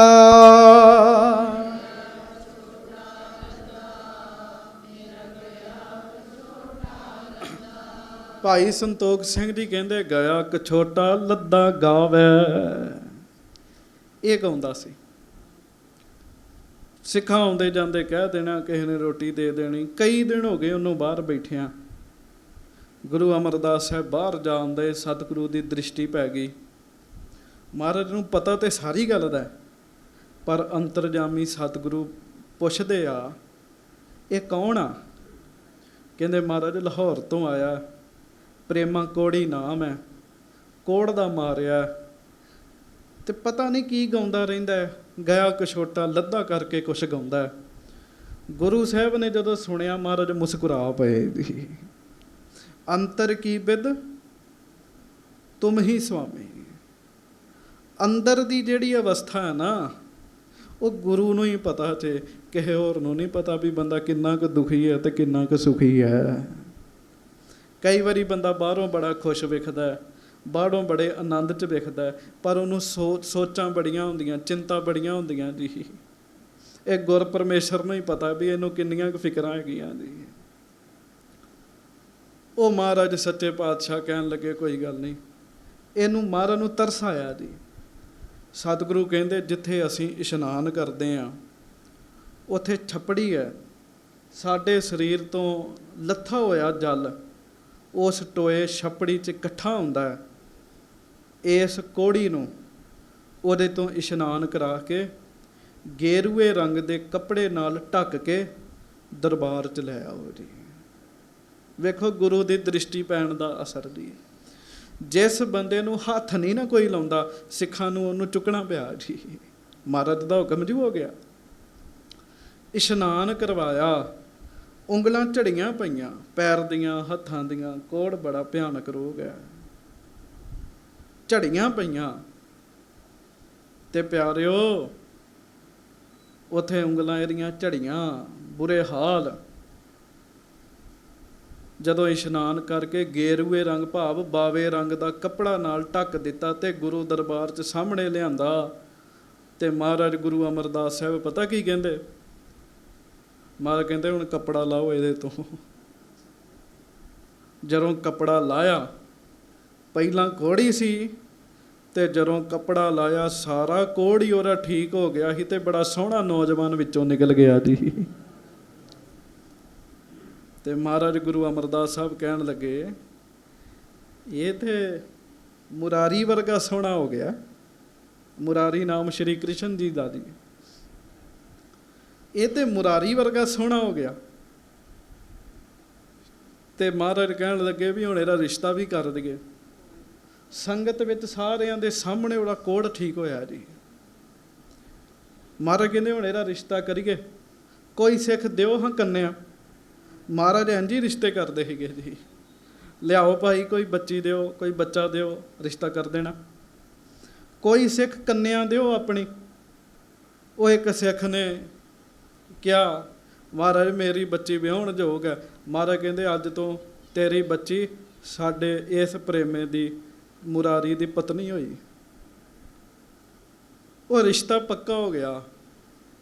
ਉਸ ਸਿੱਖ ਦੀ ਘਰ ਵਾਲੀ ਜਿਹਨੇ ਕਿਹਾ ਸੀ ਨਾ ਮੇਰੀ ਬੱਚੀ ਹਾਜ਼ਰ ਹੈ, ਉਹਦੀ ਘਰ ਵਾਲੀ ਲੰਗਰ 'ਚ ਆਟਾ ਗੁੰਨਣ ਦਈ ਸੀ।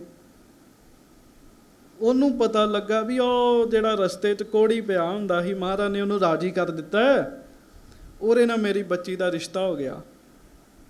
ਹੁਣ ਕੋਈ ਵੀ ਮਾਂ ਇਹ ਗੱਲ ਜਰ ਕੇ ਰਾਜੀ ਨਹੀਂ ਹੈਗੀ ਵੀ ਪਤਾ ਹੀ ਨਹੀਂ, ਅਤਾ ਪਤਾ ਹੀ ਨਹੀਂ, ਬਾਹਰੋਂ ਇੱਕ ਮੰਗਤਾ ਠੀਕ ਹੋ ਗਿਆ, ਉਹਦੇ ਨਾਲ ਵਿਆਹ ਥੋੜ੍ਹੀ ਕਰਾ ਦੇਣਾ ਧੀ ਦਾ ਜੀ। ਉਹ ਆਟਾ ਉਂਝ ਹੀ ਹੱਥਾਂ ਨੂੰ ਲੱਗਾ, ਹੱਥ ਵੀ ਨਹੀਂ ਧੋਤੇ, ਮਹਾਰਾਜ ਕੋ ਆ ਗਈ। ਮਹਾਰਾਜ ਆਹ ਕੀ ਕੀਤਾ ਤੇ? ਮਹਾਰਾਜ ਕਹਿੰਦੇ ਕੀ ਗੱਲ? ਕਹਿੰਦੀ ਮੇਰੀ ਬੱਚੀ ਦਾ ਰਿਸ਼ਤਾ ਉਹਦੇ ਨਾਲ ਜੋੜਤਾ ਜਿਹਦੀ ਮਾਂ ਨਹੀਂ, ਬਾਪ ਨਹੀਂ, ਕੁੱਲ ਨਹੀਂ, ਪਰਿਵਾਰ ਨਹੀਂ, ਅਤਾ ਪਤਾ ਹੀ ਨਹੀਂ। ਮਹਾਰਾਜ ਕਹਿੰਦੇ ਤੈਨੂੰ ਭੁਲੇਖਾ ਕੱਢ ਦੇ, ਇਹਦੀ ਮਾਂ ਵੀ ਮੈਂ ਹੀ ਹਾਂ, ਇਹਦਾ ਪਿਤਾ ਵੀ ਮੈਂ ਹਾਂ। ਅਸੀਂ ਸ਼ਬਦ ਵਰਤਿਆ ਚਲੋ ਮਹਾਰਾਜ ਨੇ। ਇਹਦੀ ਕੁੱਲ, ਇਹਦਾ ਪਰਿਵਾਰ, ਇਹਦਾ ਘਰ, ਇਹਦਾ ਧਨ, ਸਭ ਕੁਛ ਅਸੀਂ ਹਾਂ। ਗੱਲ ਕਰ ਹੁਣ ਰਿਸ਼ਤਾ ਕਰਨਾ ਕਿ ਨਹੀਂ ਕਰਨਾ? ਕਹਿੰਦੀ ਮਹਾਰਾਜ ਸਤ ਬਚਨ। ਕੀ ਨਾਮ ਆ ਤੇਰੇ ਘਰ ਤੇਰੀ ਧੀ ਦਾ? ਕਹਿੰਦੀ ਮਹਾਰਾਜ ਮੇਰੀ ਧੀ ਦਾ ਨਾਮ ਮੱਥੋ ਹੈ। ਮਹਾਰਾਜ ਕਹਿੰਦੇ ਤੁਹਾਡੀ ਕੁਰਬਾਨੀ ਹੈ ਭਾਈ, ਜਗਤ ਵਿੱਚ ਇਹਨਾਂ ਦੀ ਜੋੜੀ ਪ੍ਰਸਿੱਧ ਹੋਵੇਗੀ ਤੇ ਤੇਰੀ ਧੀ ਦਾ ਨਾਮ ਲੋਕ ਪਹਿਲਾਂ ਲਿਆ ਕਰਨਗੇ। ਮੱਥੋ ਤੇ ਮੁਰਾਰੀ, ਤੇ ਬਾਬੇ ਭਾਈ ਮੁਰਾਰੀ ਨੂੰ ਵੇਖੋ ਕੋੜੀ ਹੀ, ਉਹਨੂੰ ਰਾਜੀ ਕਰਕੇ ਨਾਮ ਦੀ ਦਾਤ ਦਿੱਤੀ। ਮਹਾਰਾਜ ਨੇ ਪਰਮੇਸ਼ਰ ਨਾਲ ਜੋੜਿਆ ਤੇ ਫਿਰ ਵਿਆਹ ਕਰਾ ਕੇ ਉਹਦਾ ਘਰ ਪਰਿਵਾਰ ਵਸਾ ਕੇ ਉਹਨੂੰ ਕਿਹਾ ਜਾ ਤੈਨੂੰ ਹੁਣ ਰੱਬ ਨਾਲ ਜੋੜਿਆ, ਹੁਣ ਤੂੰ ਦੁਨੀਆ ਨੂੰ ਰੱਬ ਨਾਲ ਜੋੜਿਆ ਕਰ। ਹੁਣ ਤੂੰ ਦੁਨੀਆ ਨੂੰ ਰੱਬ ਨਾਲ ਜੋੜਿਆ ਕਰ। ਇਸ ਕਰਕੇ ਸੰਗਤ ਜੀ ਮਹਾਰਾਜ ਨੇ ਫਿਰ ਨਿਹਾਲ ਕਰ ਦਿੱਤਾ ਜੀ। ਇਸ ਤਰ੍ਹਾਂ ਮਹਾਰਾਜ ਬੜਿਆਂ ਨੂੰ ਨਿਹਾਲ ਕਰਦੇ ਰਹੇ ਆ। ਭੱਟ ਜੀ ਜੋ ਕਹਿੰਦੇ ਆ, ਇੱਕ ਪੰਕਤੀ ਪੜ੍ਹ ਲਾਂ ਫਿਰ ਮੈਂ ਖਿਮਾ ਮੰਗ ਲੈਣਾ। ਕੱਲ੍ਹ ਵੀ ਆਪਾਂ ਉਸ ਸ਼ਬਦ ਦੀ ਵਿਚਾਰ ਕੀਤੀ ਸੀ। ਭੱਟ ਜੀ ਕਹਿੰਦੇ ਆ ਗੁਰੂ ਅਮਰਦਾਸ ਜੀ ਦੇ ਦਰਸ਼ਨ ਕਰਨ ਨਾਲ ਕੀ ਮਿਲੇਗਾ। ਪਹਿਲਾਂ ਤੇ ਸਾਵਧਾਨ ਹੋਵੋ, ਗੱਜ ਕੇ ਸਾਰੇ ਕਹੋ ਧੰਨ ਧੰਨ ਸ੍ਰੀ ਗੁਰੂ ਅਮਰਦਾਸ ਸਾਹਿਬ ਜੀ, ਧੰਨ ਧੰਨ ਸ੍ਰੀ ਗੁਰੂ ਅਮਰਦਾਸ ਸਾਹਿਬ ਜੀ। ਕਹਿੰਦੇ ਜਪ ਤਪ ਸਤ ਸੰਤੋਖ ਪਿਖ ਦਰਸ਼ਨ ਗੁਰ ਸਿੱਖੈ। ਪਿੱਛੇ ਬੋਲਿਓ ਜਪ ਤਪ ਸਤ ਸੰਤੋਖ, ਚਾਰ ਚੀਜ਼ਾਂ ਹੋ ਗਈਆਂ ਨਾ ਜੀ। ਇਹ ਜਪ ਵੀ ਐਵੇਂ ਨਹੀਂ ਪ੍ਰਾਪਤ ਹੁੰਦਾ, ਤਪ ਕਰਨਾ ਵੀ ਸੌਖਾ ਨਹੀਂ, ਤੇ ਸੱਤ ਰੱਖਣਾ ਵੀ ਸੌਖਾ ਨਹੀਂ, ਤੇ ਸੰਤੋਖ ਵੀ ਨਹੀਂ ਸੌਖਾ ਹੈਗਾ ਜੀ। ਕੱਲ੍ਹ ਵੀ ਬੇਨਤੀ ਕੀਤੀ, ਜਿਹੜਾ 2 ਰੋਟੀਆਂ ਖਾਵੇ, ਸਾਦੇ ਜਿਹੇ ਕੱਪੜੇ ਪਾਵੇ, ਲੋਕੀ ਕਹਿੰਦੇ ਬੜਾ ਹੀ ਸੰਤੋਖੀ ਹੈਗਾ। ਇਹ ਸੰਤੋਖ ਨਹੀਂ ਹੈਗਾ। ਸੰਤੋਖ ਹੁੰਦਾ ਅੱਖਾਂ ਕੰਟਰੋਲ 'ਚ ਹੋ ਜਾਣ, ਮਾੜਾ ਨਾ ਵੇਖਣ, ਇੰਦਰੀਆਂ ਨੂੰ ਕੰਟਰੋਲ 'ਚ ਕਰਨਾ, ਇਹ ਅਸਲੀ ਸੰਤੋਖ ਹੈ। ਮਹਾਰਾਜ ਬਾਣੀ 'ਚ ਕਹਿੰਦੇ ਆ, ਅੱਖੀਂ ਦੇਖ ਨਾ ਰੱਜੀਆਂ ਬਹੁ ਰੰਗ ਤਮਾਸ਼ੇ, ਨੱਕ ਸੁਗੰਧੀ ਲੈ ਲੈ ਨਹੀਂ ਰੱਜਿਆ, ਕਾਹਦਾ ਸੰਤੋਖ ਹੈਗਾ ਜੀ।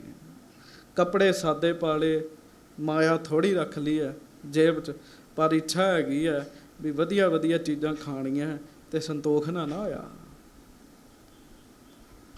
ਸੰਤੋਖ ਮਿਲਣਾ ਵੀ ਸੌਖੀ ਗੱਲ ਨਹੀਂ, ਸੰਤੋਖ ਵਰਗਾ ਸੌਖੀ ਕੋਈ ਨਹੀਂ ਹੈਗਾ।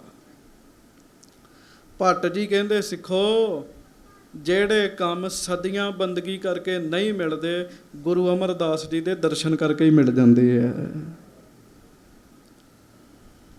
ਗੁਰੂ ਅਮਰਦਾਸ ਜੀ ਦੇ ਦਰਸ਼ਨ ਕਰਕੇ ਮਿਲ ਜਾਂਦੇ ਜੀ। ਬਾਕੀ ਜਿਸ ਧਰਤੀ ਤੇ ਗੁਰੂ ਅਮਰਦਾਸ ਜੀ ਚਰਨ ਪਾ ਦੇਣ, ਉਸ ਧਰਤੀ ਦੇ ਪਾਪ ਮੁੱਕ ਜਾਂਦੇ ਜੀ। ਗੁਰ ਅਮਰਦਾਸ ਪਰਸੀਆ ਪੋਹਮ ਪਾਤਿਕ ਬਿਨਾਸਹਿ। ਤੇ ਚੇਤਾ ਰੱਖਿਓ, ਜਿਸ ਹਿਰਦੇ 'ਚ ਗੁਰੂ ਅਮਰਦਾਸ ਸਾਹਿਬ ਵਸ ਗਏ, ਉਹਦੇ ਵੀ ਪਾਪ ਮੁੱਕ ਜਾਣਗੇ। ਸਤਿਗੁਰੂ ਜੀ ਦੇ ਗੁਰਪੁਰਬ ਦੀਆਂ ਆਪ ਜੀ ਨੂੰ ਬਹੁਤ ਬਹੁਤ ਵਧਾਈਆਂ ਹੋਣ ਜੀ। ਅਖੀਰ ਘੁੰਮ ਘੁਮਾ ਕੇ ਮੁੱਕਦੀ ਗੱਲ ਇਹ ਹੈ, ਇੰਨਾ ਸਮਾਂ ਲਾਇਆ ਪਰ ਮੈਨੂੰ ਇਉਂ ਲੱਗਦਾ ਵੀ ਕੁਛ ਵੀ ਨਹੀਂ ਸੁਣਾਇਆ ਤੁਹਾਨੂੰ, ਕੁਛ ਵੀ ਨਹੀਂ ਸੁਣਾ ਸਕਿਆ।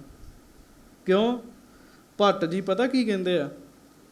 ਭੱਟ ਜੀ ਕਹਿੰਦੇ ਆ ਗੁਰੂ ਅਮਰਦਾਸ ਜੀ ਦੀ ਮਹਿਮਾ ਹੋ ਹੀ ਨਹੀਂ ਸਕਦੀ। ਉਦਾਹਰਨਾਂ ਦਿੱਤੀਆਂ। ਤੁਸੀਂ ਦੱਸੋ ਵੀ ਮੀਂਹ ਪੈਂਦਾ ਹੋਵੇ ਤੇ ਕੋਈ ਬੂੰਦਾਂ ਨੂੰ ਗਿਣ ਸਕਦਾ ਜੀ? ਕੋਈ ਇਹੋ ਜਿਹੀ ਮਸ਼ੀਨ ਬਣ ਗਈ ਹੋਵੇ ਵੀ ਮੀਂਹ ਪੈਣ ਦਿਆ ਤੇ ਕੋਈ ਬੂੰਦਾਂ ਨੂੰ ਗਿਣ ਲੇ? ਗਿਣ ਸਕਦਾ ਜੀ? ਨਹੀਂ ਗਿਣ ਸਕਦਾ। ਬਸੰਤ ਰੁੱਤ ਪੂਰੀ ਜੋਬਨ 'ਚ ਆਈ ਹੋਵੇ ਤੇ ਫੁੱਲ ਖਿੜਦੇ ਆ, ਕੋਈ ਫੁੱਲਾਂ ਦੀ ਗਿਣਤੀ ਕਰ ਸਕਦਾ ਵੀ ਕਿੰਨੇ ਕੁ ਫੁੱਲ ਖਿੜ ਗਏ ਸੰਸਾਰ 'ਚ? ਨਹੀਂ ਹੋ ਸਕਦੀ। ਘਨ ਹਰ ਬੂੰਦ ਬਸੋ ਰੋਮਾਵਲ, ਕੁਸਮ ਬਸੰਤ ਗਣੰਤ ਨਾ ਆਵੈ, ਰਾਵ ਸਸ ਕਿਰਨ। ਸੂਰਜ ਤੇ ਚੰਦਰਮਾ ਵਿੱਚੋਂ ਕਿਰਨਾਂ ਨਿਕਲਦੀਆਂ, ਗਿਣਤੀ ਹੋ ਸਕਦੀ ਜੀ? ਨਹੀਂ ਹੋ ਸਕਦੀ ਹੈ। ਉਧਰ ਸਾਗਰ ਕੋ, ਸਮੁੰਦਰ ਦੇ ਪਾਣੀ ਦੀ ਕੋਈ ਮਿਣਤੀ ਕਰ ਸਕਦਾ ਜੀ? ਨਹੀਂ ਕਰ ਸਕਦਾ। ਗੰਗ ਤਰੰਗ ਅੰਤ ਕੋ ਪਾਵੇ, ਗੰਗਾ ਦੇ ਵਿੱਚ ਤਰੰਗਾਂ ਉੱਠਦੀਆਂ, ਲਹਿਰਾਂ ਉੱਠਦੀਆਂ, ਕੋਈ ਲਹਿਰਾਂ ਗਿਣ ਸਕਦਾ ਜੀ? ਨਹੀਂ ਗਿਣ ਸਕਦਾ। ਦਰਬਾਰ ਸਾਹਿਬ ਸਰੋਵਰ 'ਚ ਲਹਿਰਾਂ ਉੱਠਦੀਆਂ, ਗਿਣਤੀ ਨਹੀਂ ਹੋ ਸਕਦੀ ਜੀ। ਅਜੇ ਤੁਸੀਂ ਗਿਣਦਾ ਤੇ ਪਹਿਲੀ ਮੁੱਕ ਜਾਏਗੀ। ਗੰਗ ਤਰੰਗ ਅੰਤ ਕੋ ਪਾਵੇ। ਸ਼ਿਵ ਜੀ ਦੀ ਧਿਆਨ ਸਾਧਨਾ ਬੜੀ ਸੀਗੀ। ਕਹਿੰਦੇ ਸ਼ਿਵ ਜੀ ਜਦੋਂ ਬਹਿੰਦੇ ਸਨ ਨਾ ਜੀ, ਬਹਿ ਕੇ ਚੌਂਕੜੀ ਮਾਰ ਕੇ ਪਤਾ ਹੀ ਨਹੀਂ ਅੱਖ ਕਦੋਂ ਖੁੱਲਣੀ ਹੈ। ਰੁਦਰ ਦਾ ਧਿਆਨ ਤੇ ਗੁਰੂ ਦੇ ਗਿਆਨ ਦਾ ਵੀ ਅੰਤ ਕੋਈ ਨਹੀਂ। ਜਿਵੇਂ ਮੀਂਹ ਦੀਆਂ ਬੂੰਦਾਂ ਨੂੰ ਨਹੀਂ ਕੋਈ ਗਿਣ ਸਕਦਾ, ਫੁੱਲਾਂ ਨੂੰ ਨਹੀਂ ਕੋਈ ਗਿਣ ਸਕਦਾ, ਸੂਰਜ ਤੇ ਚੰਦਰਮਾ ਦੀਆਂ ਕਿਰਨਾਂ ਨੂੰ ਨਹੀਂ ਕੋਈ ਗਿਣ ਸਕਦਾ, ਗੁਰੂ ਅਮਰਦਾਸ ਜੀ ਤੁਹਾਡੇ ਗੁਣਾਂ ਨੂੰ ਵੀ ਕੋਈ ਗਿਣ ਮਿਣ ਨਹੀਂ ਸਕਦਾ। ਧਰੋ ਮਹਾਰਾਜ ਦਾ ਧਿਆਨ ਤੇ ਪੰਕਤੀ ਪੜ੍ਹ ਕੇ ਸਮਾਪਤੀ ਕਰੀਏ। ਤੇਰੀ ਉਪਮਾ ਤੋਹੇ ਬਨ ਆਵੇ, ਤੇਰੀ ਉਪਮਾ ਤੋਹੇ ਬਨ ਆਵੇ।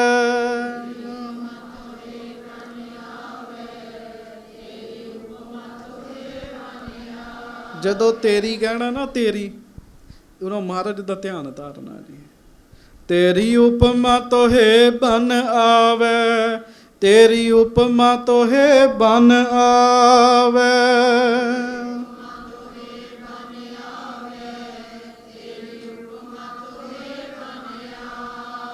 ਪੱਲੇ ਅਮਰਦਾਸ ਗੁਣ ਤੇਰੇ, ਭੱਲੇ ਅਮਰਦਾਸ ਗੁਣ ਤੇਰੇ। ਤੇਰੀ ਉਪਮਾ ਤੋਹੇ ਬਨ ਆਵੇ, ਤੇਰੀ ਉਪਮਾ ਤੋਹੇ ਬਨ ਆਵੇ।